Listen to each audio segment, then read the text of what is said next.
has issued severe thunderstorm watch number 358, effective until midnight Eastern Daylight Time Tuesday. This watch includes the following counties in Michigan: Allegan, Berry, Branch, Calhoun, Cass, Kalamazoo, St. Joseph and Van Buren, and the following: St. Joseph to South Haven, Michigan, and South Haven to Holland.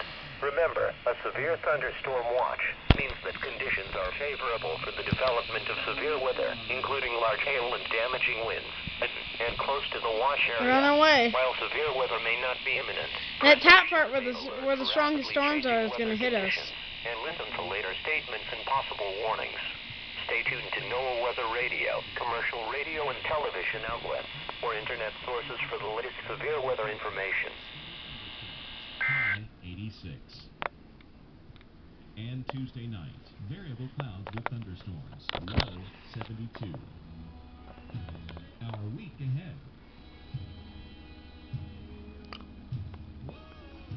Oh no, it's that AO song or whatever.